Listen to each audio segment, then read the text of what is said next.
मैं doctor Anupama Saxena LBS college Kotputli से प्रथम वर्ष राजनीति विज्ञान की इस कक्षा में आप सभी का स्वागत है। हमारा आज का विषय है डॉक्टर भीमराव अंबेडकर। ये टॉपिक आपके पाठ्यक्रम के द्वितीय प्रश्न पत्र में शामिल है।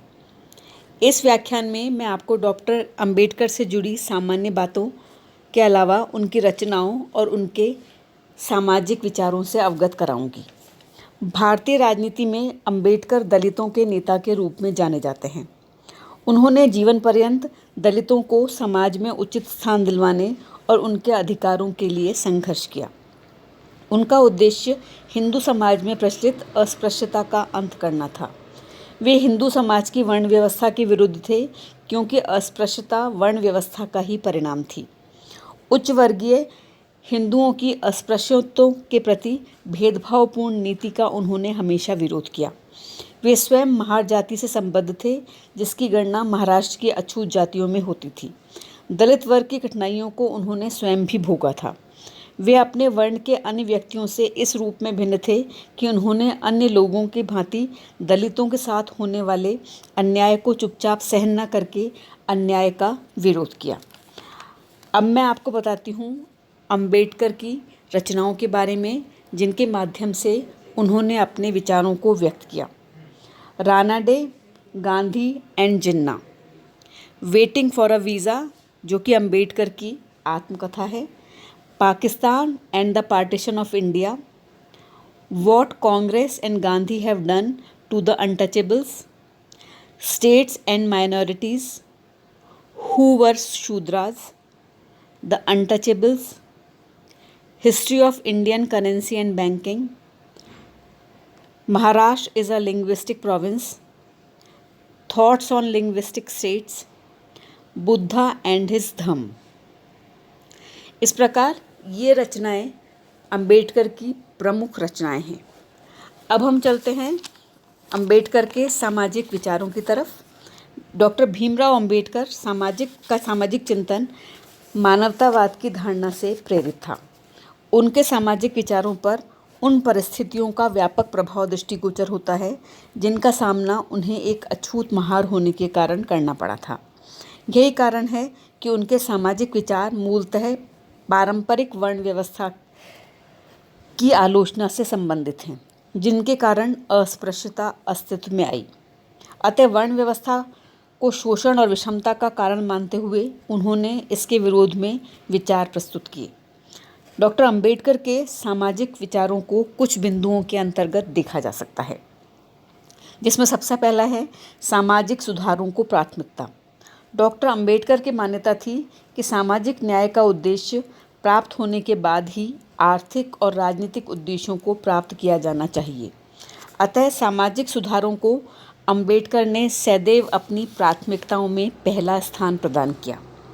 उनकी मान्यता थी कि यदि राजनीतिक स्वतंत्रता को प्राथमिकता दी जाएगी तो शक्ति हस्तांतरित होकर विदेशी शासकों से उच्च वर्गीय हिंदुओं के पास आ जाएगी तथा दलितों के साथ होने वाला अन्याय जारी रहेगा। अतः समाज सुधार के अभाव में समाज में क्रांतिकारी परिवर्तन संभव नहीं है। समाज सुधार के अंतर्गत अंबेडकर ने पारिवारिक व्यवस्था का सुधार और धार्मिक सुधारों को सम्मिलित किया। पारिवारिक सुधार के अंतर्गत वे मुख्य रूप से बाल विवाह की प्रथा को समाप्त करना चाहते थे। बाल विवाह प्रथा की समाप्ति पर बल देने का मुख्य कारण यह था कि इस प्रथा की समाप्ति से महिलाओं के स्तर में सुधार आता। इसके अतिरिक्त सामाजिक विचारों के अंतर्गत अंबेडकर ने वर्ण व्यवस्था का विरोध किया। अंबेडकर वर्ण व्यवस्था के विरोधी थे और इसे समाप्त करना चाहते थे। उनका मत था कि वर्ण व्यवस्था विभिन्न सामाजिक बुराइयों की जड़ है। हिंदू धर्म ग्रंथ वर्ण व्यवस्था को ईश्वर कृत मानते हुए ये मत प्रकट करते हैं कि ब्राह्मण ब्रह्मा के मुख से, क्षत्रिय बाह से और वैश्य जांघ से और शूद्र ब्रह्मा के पैर से उत्पन्न हुए। ब्राह्मण, क्षत्रिय और वैश्य वर्ग को यह अधिकार था कि वे शूद्रों से किसी भी प्रकार की सेवा करवा सकते थे। शूद्रों को शिक्षा ग्रहण करने, हथियार रखने और व्यापार रखने का कोई अधिकार नहीं था। अंबेडकर ने वर्ण व्यवस्था को छुआछूत, ऊंच नीच और भेदभाव का आधार माना। उनका मत था कि वर्ण व्यवस्था को समाप्त किए बिना समाज सुधार की दिशा में कोई प्रगति संभव नहीं है। उन्होंने गीता में उल्लेखित गुण आधारित वर्ण व्यवस्था का भी खंडन किया। अंबेडकर इस व्यवस्था को गलत बताते हुए ये मत प्रकट करते हैं कि कैसे इस बात को स्वीकार कर लिया जाए कि मनुष्य में जो गुण जन्म के समय प्रधान था उसकी प्रधानता मृत्यु तक बनी रहेगी।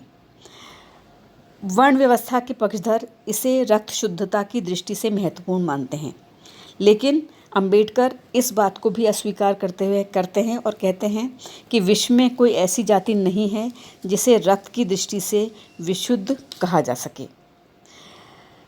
अंबेडकर ने हिंदू समाज में वर्ण व्यवस्था को जातिवाद का आधार बताया और इसलिए वर्ण व्यवस्था का उन्होंने सदैव विरोध किया। अंबेडकर ने अपने सामाजिक विचारों के अंतर्गत जाति प्रथा का भी विरोध किया। अंबेडकर जाति व्यवस्था के कटु आलोचक थे। वे इसे समाज की एकता की दृष्टि से घातक मानते थे। उनका मत था कि व्यक्ति अपने ज्ञान और गुणों से महान बनता है, किसी जाति या कुल विशेष का उससे कोई संबंध नहीं है। उन्होंने कहा कि जातियां समाज के आर्थिक और सामाजिक विकास में बाधक हैं, अतः इन्हें समाप्त कर देना चाहिए।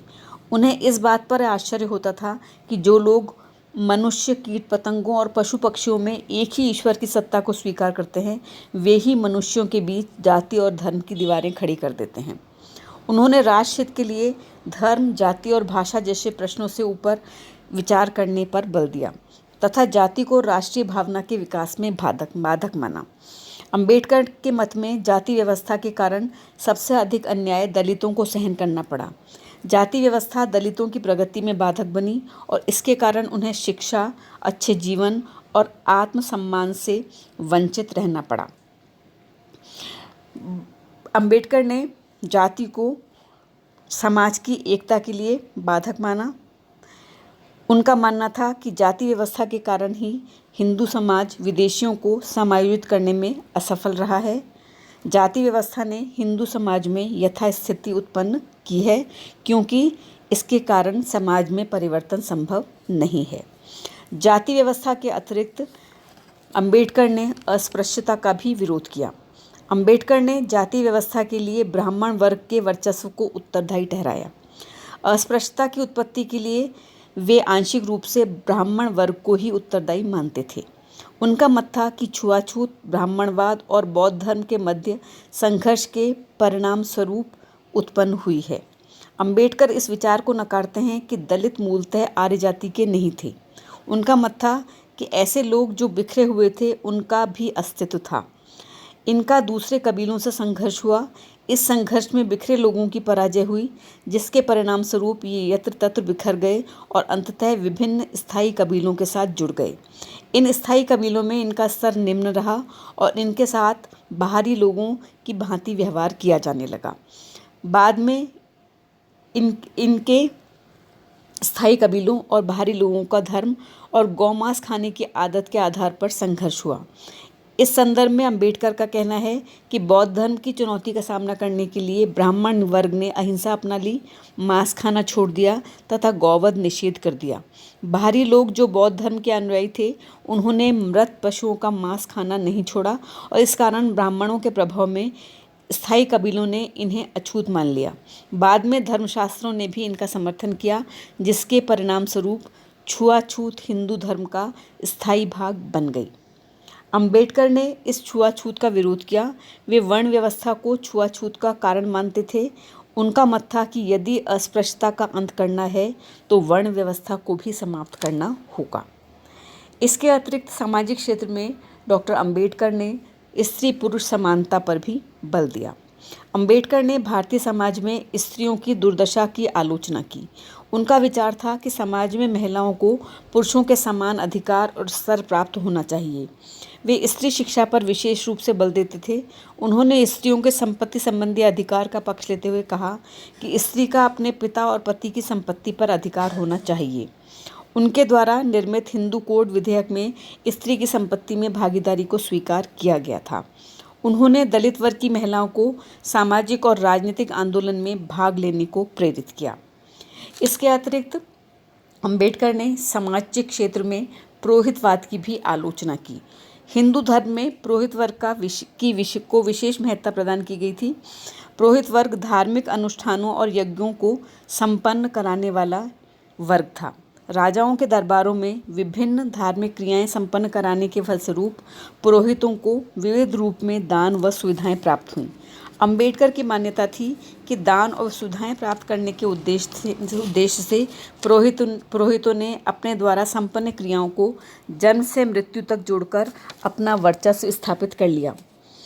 अंबेडकर ने इस प्रकार के पुरोहितवाद का विरोध किया क्योंकि इसके परिणाम स्वरूप समाज में छुआछूत, भेदभाव और जातिवाद को बढ़ावा मिला।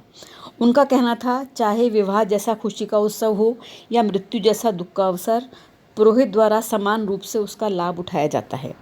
इसलिए अंबेडकर का कहना था कि इस पराश्रित को, जो कि समाज पर आश्रित है और उसकी जड़ों को खोखला कर रहा है, बिना नियंत्रण के काम करने की अनुमति नहीं मिलनी चाहिए। इसके अलावा सामाजिक क्षेत्र में अंबेडकर ने ब्राह्मणवाद की आलोचना की। अंबेडकर ने ब्राह्मणवाद के सिद्धांतों की कटु आलोचना करते हुए कहा कि इनके कारण समाज में ऊंच नीच का प्रादुर्भाव हुआ। शूद्रों तथा अस्पृश्यों का पूर्ण तिरस्कार किया गया। इसने शूद्रों तथा अस्पृश्यों को शिक्षा से पूर्णतः वंचित रखा। शूद्रों तथा अस्पृश्यों पर सत्ता और अधिकार पद प्राप्त करने पर प्रतिबंध लगाए। इन दोनों वर्गों के लिए संपत्ति संचय को प्रतिबंधित किया गया। स्त्रियों की दासता और उत्पीड़न को स्वीकार किया गया। इसलिए असमानता ब्राह्मणवाद का मान्य सिद्धांत है। ब्राह्मणवाद ने अशिक्षित ग्रामवासियों को अंधकार तथा निर्धनता में रखने की स्थायी परंपरा प्रचलित की, जो अन्यत्र किसी समाज में उपलब्ध नहीं है।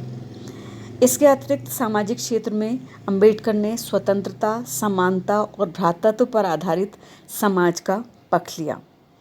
उनका मानना था कि परिवार सीमित होने चाहिए। उन्होंने कहा था कि यदि दलितों को अपना आर्थिक उत्थान करना है तो उन्हें अपना परिवार सीमित रखना चाहिए। तो बच्चों, ये थे अंबेडकर के सामाजिक विचार। अगले व्याख्यान में मैं आपको अंबेडकर के राजनीतिक विचारों से अवगत कराऊंगी। धन्यवाद।